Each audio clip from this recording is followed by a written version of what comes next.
Desde la Universidad Militar Nueva Granada, en Bogotá, Colombia, transmite UMNG Radio. UMNG Radio. Una emisora alternativa, cultural e independiente. Desde la Universidad Militar Nueva Granada. Esta es UMNG Radio.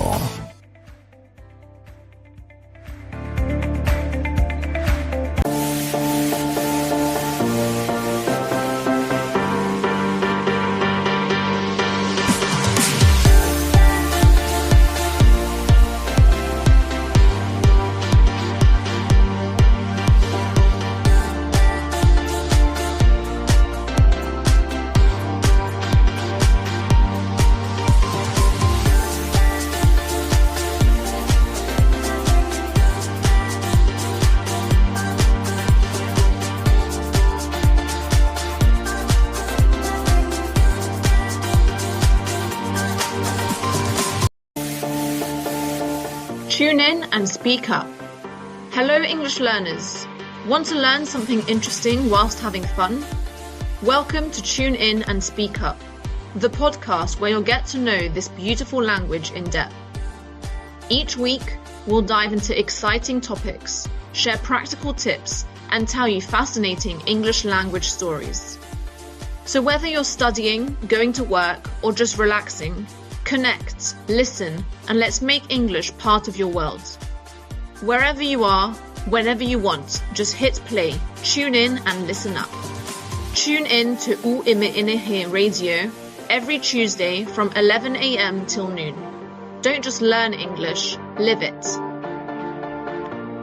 Lo que ocurre en la universidad, los acontecimientos y sus protagonistas están en UMNG Radio.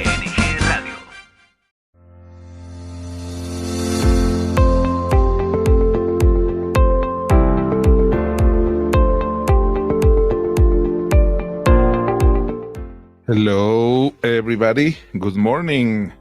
Welcome to Tune In and Speak Up, the podcast from Universidad Militar Nueva Granada, where we explore curious stories, surprising facts, and cultural insights from around the world, all through the lens of English learning. This is the podcast where unusual events from history and culture become your classroom for English practice. I'm Jorge Bermúdez, teacher of English at the Department of Multicultural Studies at UMNG, part of the School of Education and Humanities.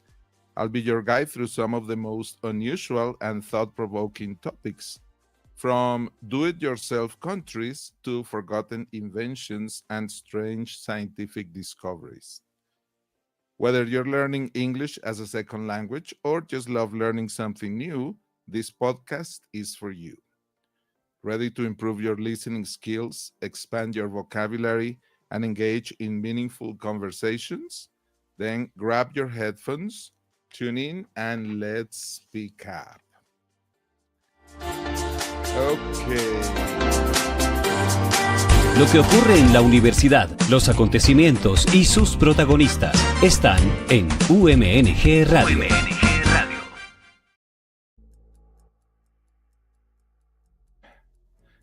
Introduce our topic, the introduction section. Later, next slide. Yes.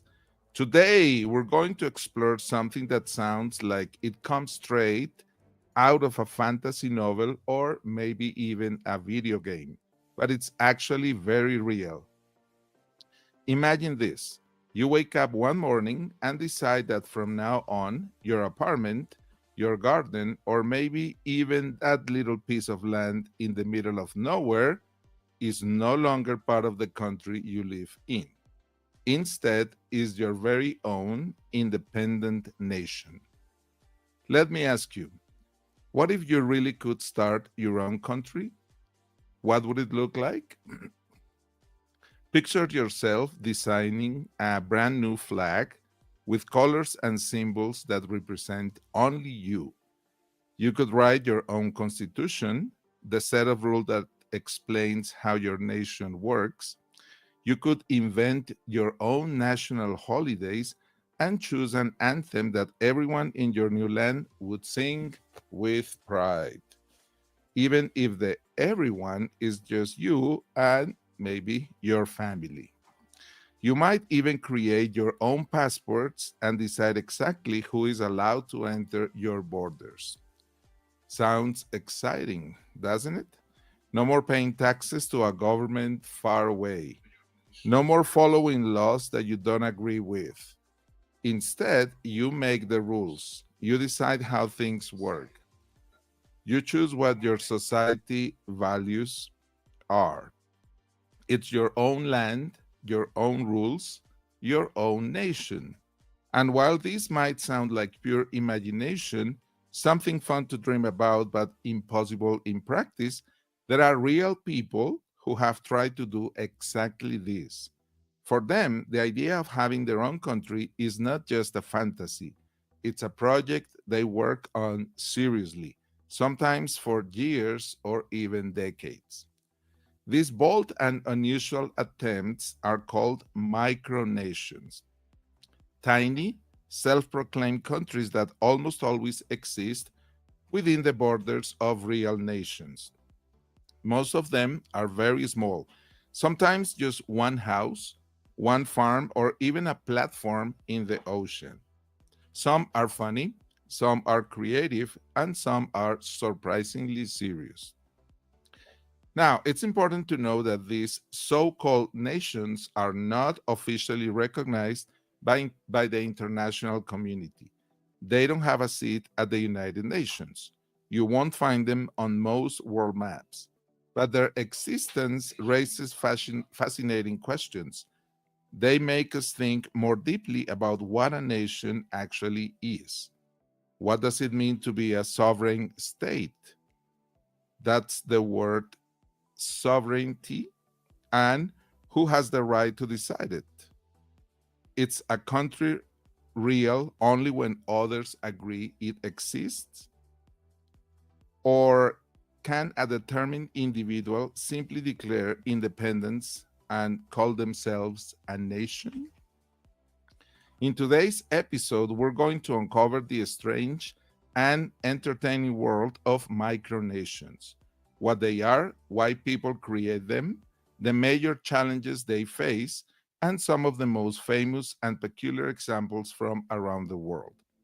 By the end of this journey, you'll not only learn some curious stories from history and modern times, but you'll also come away with new English vocabulary connected to politics, law, and identity. So get ready because we're about to enter the curious and fascinating world of countries that exist in miniature and discover how big ideas can live inside very tiny borders. Okay, let's go to the background and definition. Before we dive into specific stories, let's first take some time to define what a micronation actually is and why it's different from other tiny countries that do exist on the world map.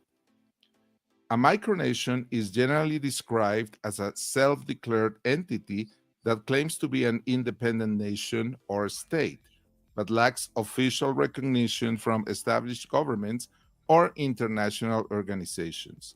In simpler words, it means that someone, or sometimes a group of people, decides to call a certain piece of land their country. They may design a flag, write a constitution, and even call themselves king, president, or emperor. But the international community, including organizations like the United Nations, does not recognize them as real states. This is very different from microstates. Microstates are small countries that really exist and that everyone agrees are sovereign. Here in this slide, we can see to the right a list of real microstates. For example, the Vatican City, Monaco, San Marino, etc. Examples include Monaco, as I just mentioned, a tiny but wealthy principality on the French Riviera. Liechtenstein, a small landlocked country between Switzerland and Austria. And San Marino, one of the world's oldest republics, located inside Italy. And let's not forget the Vatican City. These countries may be small in size and population, but they have full recognition. They sign treaties, participate in diplomacy, and are members of the United Nations. Don't forget, microstates. Micronations, by contrast, usually have none of these rights or privileges. So, why would anyone create a micronation in the first place? Well, the reasons are surprisingly diverse.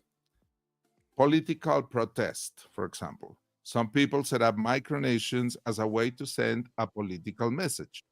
By declaring independence, they show their dissatisfaction with certain laws, taxes, or government policies. In a sense, their micronation becomes a form of political expression, personal identity, and creativity. For others, creating a micronation is less about protest and more about self expression. It can be a creative project, a way of showcasing personal cultural heritage, or even humor. Designing flags, writing an anthem, and making up traditions can be a fun and imaginative experience. Economic ventures. A smaller group of micronations try to make money. They may print their own coins, issue stamps, or sell passports and souvenirs to collectors. This transforms the micronation into a business, even if it's not officially recognized. Community building. Micronations can also bring together like minded individuals. Some people enjoy being part of a citizenry where they can share common goals, values, or even just a sense of belonging. In this way, micronations sometimes function more like clubs or communities than countries. According to itotd.com, remember that's interesting thing of the day.com, from where this inspiration comes, more than 80 current or former micronations have been documented across the world. Some exist in nothing more than a simple house, apartment, or even an online community.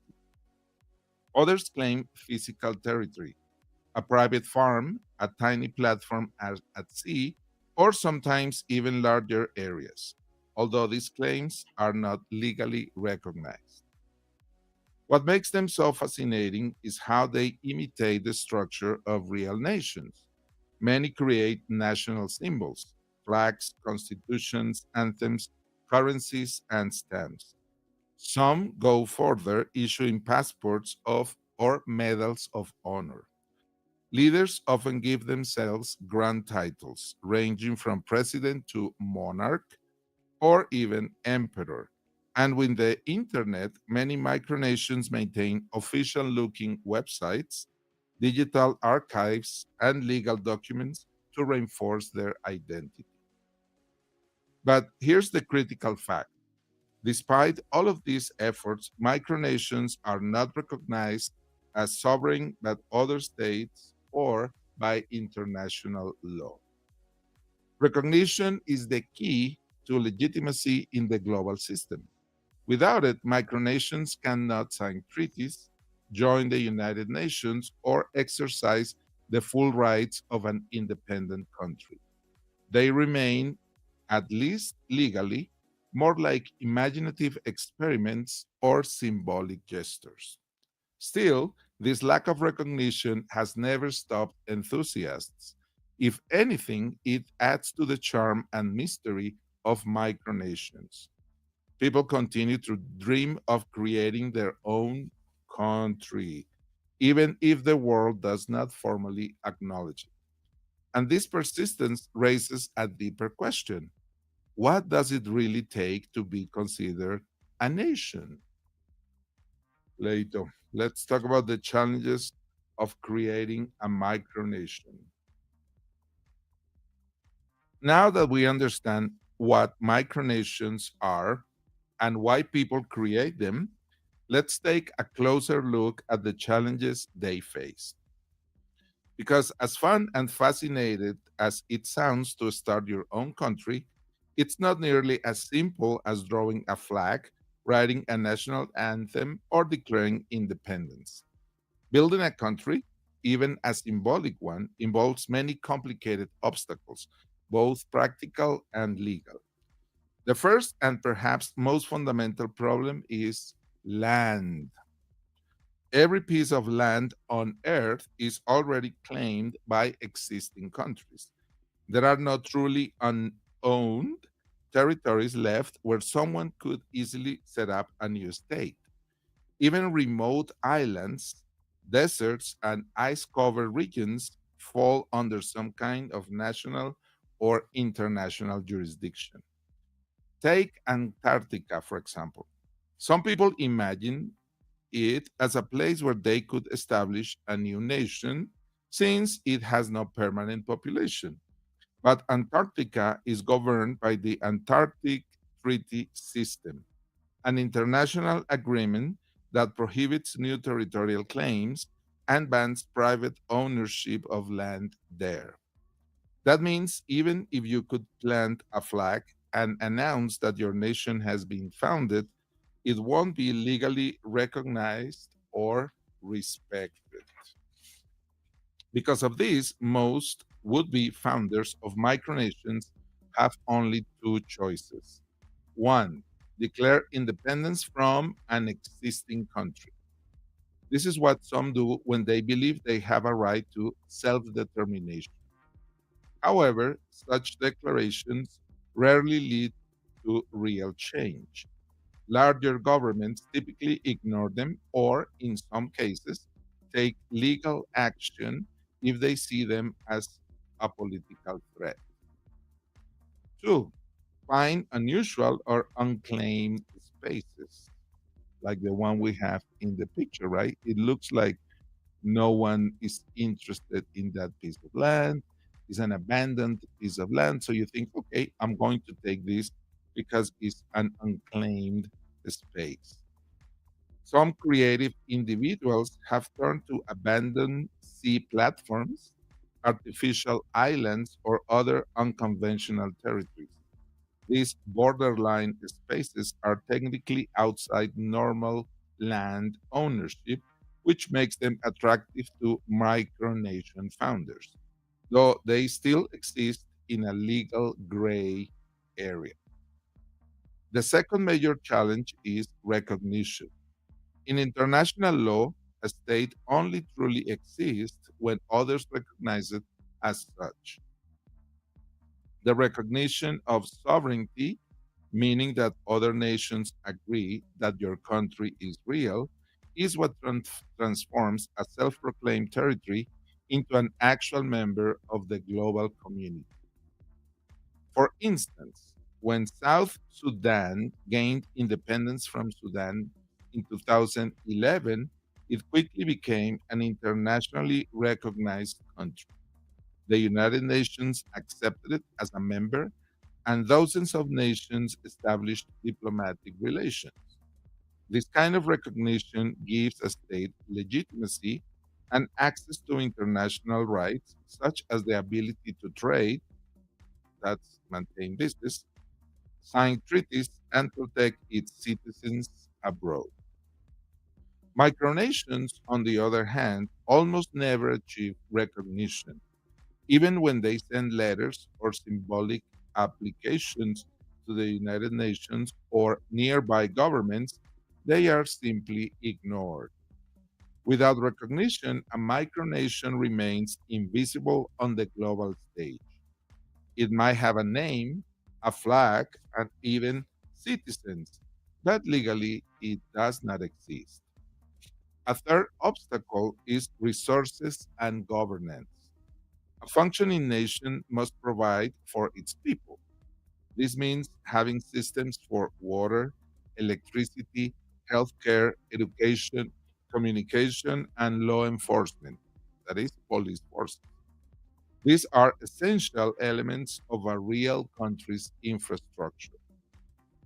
However, most micronations lack the land, population, or financial resources to create and sustain these systems. Few have hospitals, schools, or working postal services. Most do not collect taxes or maintain armies. Instead, they operate symbolically. Their existence lives more in the imagination or online rather than in physical reality.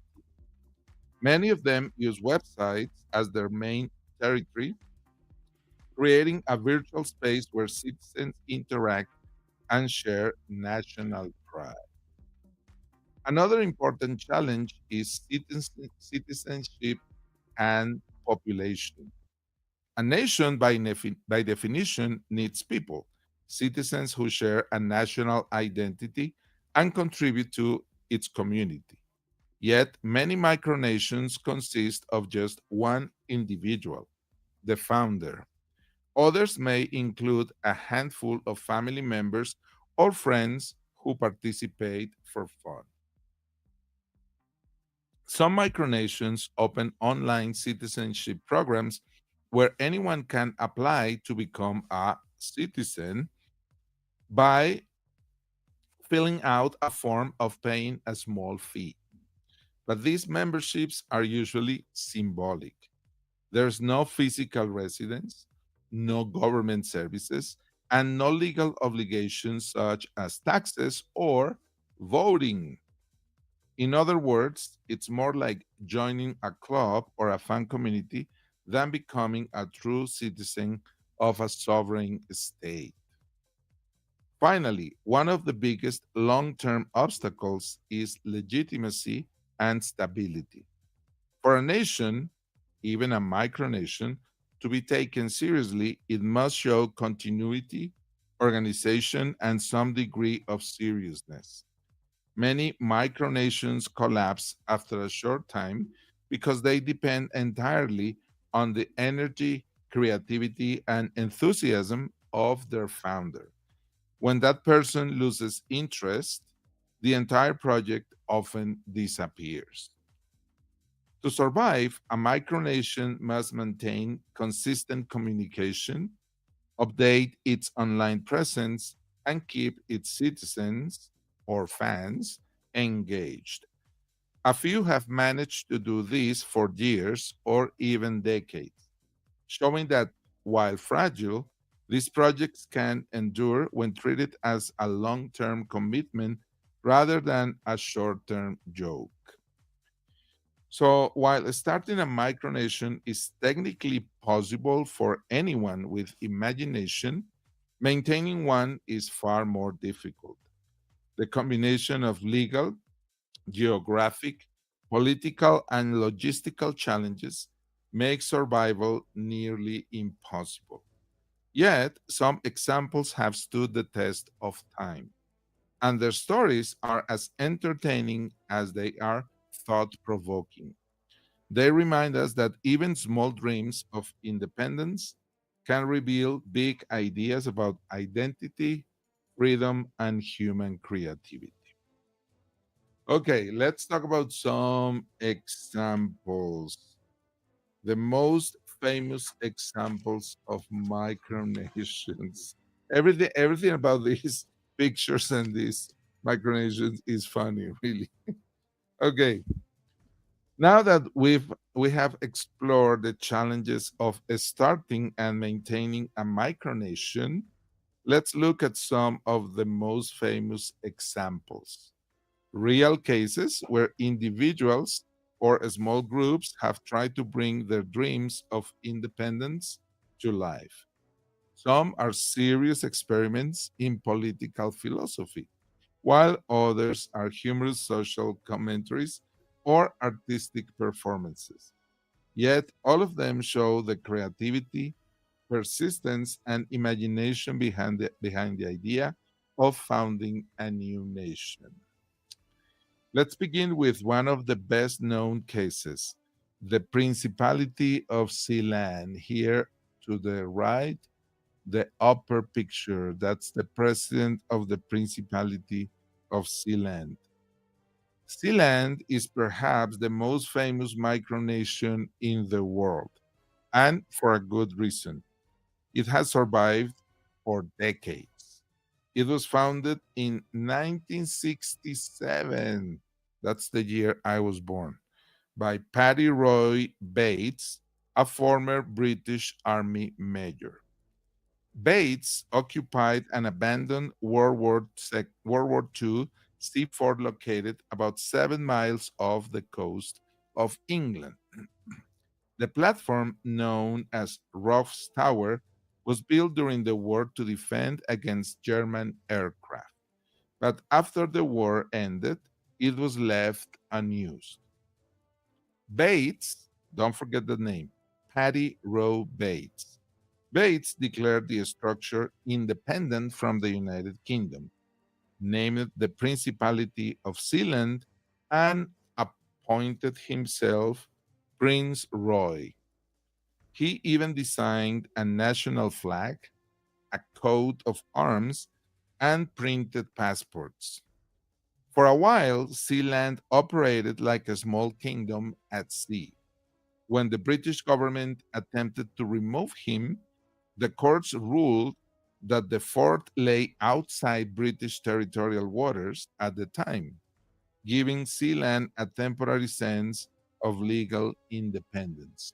So imagine this, he even won his legal fight against the super powerful United Kingdom. Sealand's story didn't end there. Over the years, the micronation has faced legal disputes, mysterious invasions, and even a fire. But it continues to exist today, maintained by Bates' family and an online community of supporters.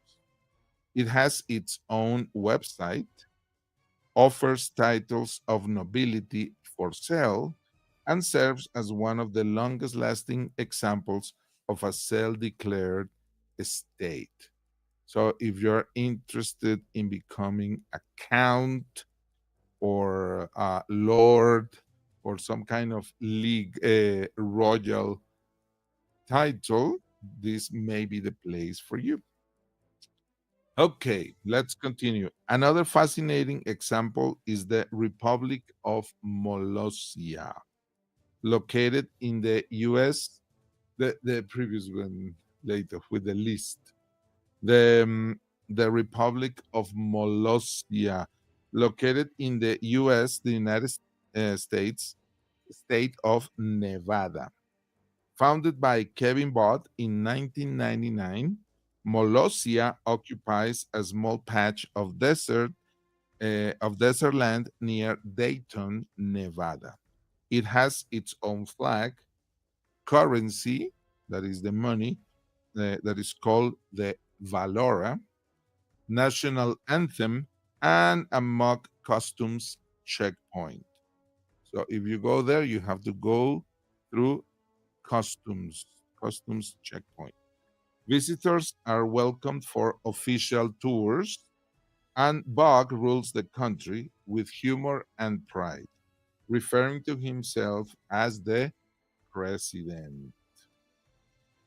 Molossia functions as both a playful art project and a commentary on national identity. While it's obviously not recognized as independent by the United States, it has developed a strong online presence and a loyal following of citizens who enjoy the idea of belonging to a miniature nation. Bog's commitment to maintaining the illusion, complete with ceremonies, holidays, and even a space program, makes Molossia a perfect example of how creativity and community can blend into a political parody. If I had my own micronation, I would declare all Wednesdays as holidays. I would have a holiday in the middle of the week. So Saturday, Sunday free, and then Wednesday holiday. That would be my first law. Another well known case is the Hutt River province, once located in Western Australia. It was established in 1970 by Leonard Casley, a wheat farmer who protested government quotas that limited how much grain he could sell. Okay, wheat, the cereal used for making flour and used for making bread. And the quotas are the limits established by governments. So he protested the quotas that limited how much grain he could sell. Casley declared his farm independent from Australia, calling it the Principality of Hutt River. He even took on the title Prince Leonard. For many years, Hutt River issued stamps, currency, and visas, and even attracted tourists curious to visit a country within a country. Although the Australian government never recognized Hutt River, the Micronation operated for nearly 50 years before it was officially dissolved in 2020. Its longevity made it one of the most successful and serious attempts at a self-declared state. Imagine 50 years you defending your own created country. It demonstrated how a simple protest against government regulation could evolve into a semi-functional mini country with a unique identity. Okay, another creative example comes from the digital world, the Empire of Atlantium. You can find this online. Founded in 1981 in Sydney, Australia, by George Crook, that's a tough name, Cruikshank. Atlantium represents itself as a global micronation, one that celebrates human unity and individual freedom. Unlike most micronations that claim a specific piece of land, Atlantium defines itself as a transnational state, meaning that anyone, anywhere can become a citizen regardless of where they live. This virtual structure has helped Atlantium attract thousands of online citizens from around the world. It has its own flag, coat of arms, and detailed constitution. Its message focuses on social progress, science, and global citizenship, showing how micronations can also serve as ideological movements rather than territorial claims. Since they don't have any real territory, everything is ideologically created online. There are even more unusual examples. There are many that you can find online. Some micronations are founded as jokes or pieces of performance art. For instance, the Kingdom of North Dumpling, created by inventor Dean Kamen, who designed the Segway. Remember the Segway where people moved around the city? Okay, the creator of the Segway invented this nation. This nation exists on a small island off the coast of Connecticut. Kamen humorously declared independence from the United States and even signed a non aggression pact with his friend Bill Clinton, who was then governor of Arkansas. The micronation has its own flag, its own constitution, and currency, but it's all done in good fun. Okay, so nothing really serious about it. Other micronations exist entirely online, such as the Republic of Talosa, which began in 1979 when a 14-year-old boy in Milwaukee, Wisconsin, declared his bedroom a sovereign country. His bedroom. Over time, Tolosa developed an elaborate culture complete with its own language, government, and history. Even though it exists mostly in digital form today, it's a testament to how imagination and community can combine to create something lasting. Each of these examples, Sealand, Molossia, Hot River, Atlantium, North Dumpling, and Talosa, shows a different motivation and method behind the creation of a micronation. Some are political protests, others are as artistic experiments, and others are expressions of humor or personal freedom. But they all share one thing: the desire to create a space where individuals can design their own systems, symbols, and identities. Their stories remind us that the idea of a nation is not just about land and borders. It's also about imagination, belonging, and the human need for self expression. And that's what makes micronations so fascinating. They're tiny worlds that mirror our big one, reflecting both the seriousness and the absurdity of what it means to be a country. Okay, let's check some of today's vocabulary. Let's go to the vocabulary focus. Now let's pause on some important English vocabulary that appeared in today's episode. I'm going to give a definition and or an example of each word. The first one is sovereignty. Remember, sovereign and sovereignty, meaning the authority of a state to govern itself. In an example sentence, you can say, micronations claim sovereignty, but they're not recognized by other countries. Number two, secede. To formally withdraw from a larger political unit.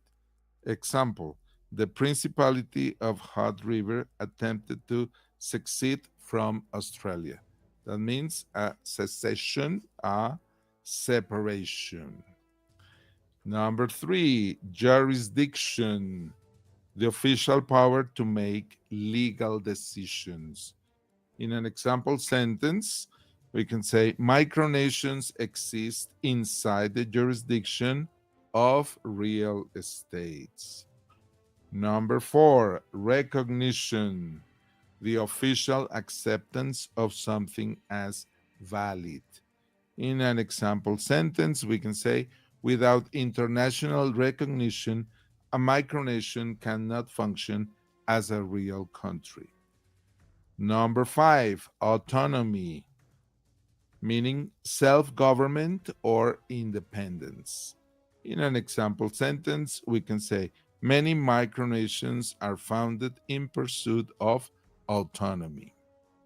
Six, legitimacy, meaning the quality of being accepted as valid or lawful. That means within the law. In an example sentence, we can say, micronations struggle with legitimacy in the international system.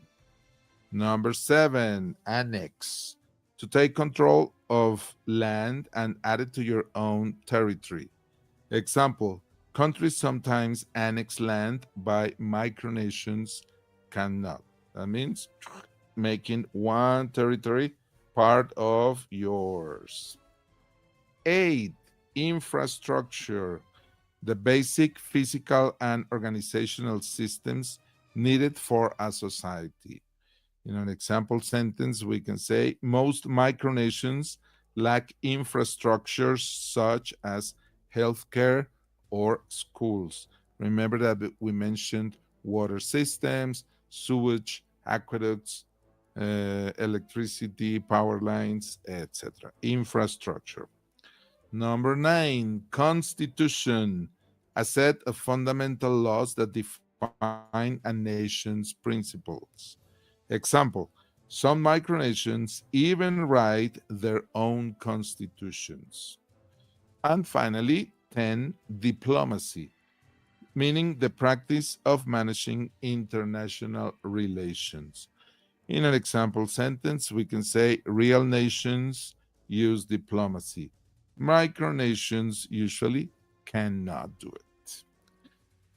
Okay, so to recap our main ideas in today's episode, let's quickly review what we have learned today. A micronation is a self declared country that is not recognized by the international community. They are different from microstates, don't forget that, which are tiny, really small, but real countries like Monaco or Liechtenstein.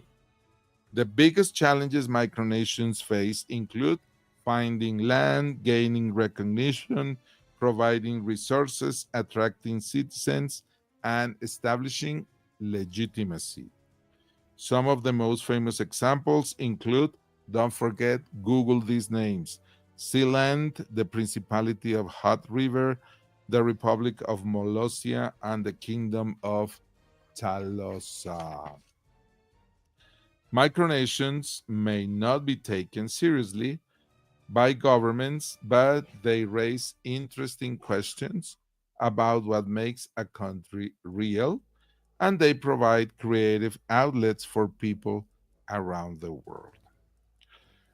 Okay, so let's go to the last slide, discussion and reflection questions. Here are some questions for you to think about or to discuss with your English speaking friends or in our conversation club here every Wednesday from 2 to 4 p.m. at the the laboratory at the Inn. Okay, so some questions. Number 1, if you could create your own country, what laws would you make? Imagine you have the chance to say whatever you want is a law. I told you my first law every Wednesday would be a holiday. Question number 2. Do you think micronations should be recognized if they follow international rules? Why or why not? My answer would be no, because then a million micronations would pop up overnight. Question 3. Would you prefer a micronation with physical land or an online micronation? Taking into account that a large proportion of our lives now is online, right? Question number 4. Do you think creating a micronation is just a hobby, or could it ever be serious? I think it might be a very serious and a very interesting experiment. For example, if you study law, if you're an expert in law, that would be a great thing to do, right? Practice creating a country, writing a constitution, trying to do everything right from the very beginning, right? And question 5, the last question. What makes a nation real? Land, people, culture, or recognition? Why is Colombia a real country? Why? What makes this real? Micronations may not have the power or recognition of real countries, but they show us something important about human creativity, identity, and the desire for independence. They remind us that even though the world's map seems fixed, people still dream of drawing new borders, raising new flags, and imagining new nations. In the end, micronations are less about territory and more about imagination. They give us a playful and sometimes profound way to think about sovereignty and community. Thank you so much for joining me today on Tune In and Speak Up, the podcast from Universidad Militar Nueva Granada. I hope you enjoyed our journey through the Micronations. Don't forget to share this video with your classmates, your friends, or fellow English learners. This season, as we have been talking about in this program, we'll continue exploring unusual but meaningful topics that show how language, history, and everyday life are deeply connected. If today's episode helped you learn something new or gave you a new perspective on culture and communication, then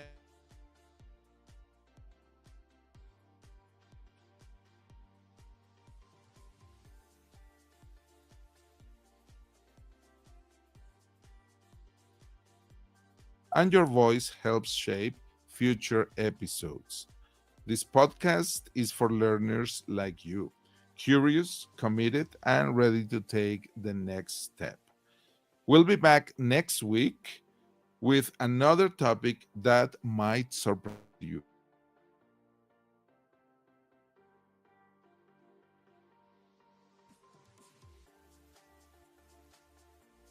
And most of all, keep speaking up. Until next time, Leito, thank you very much. See you next week, people. Thank you.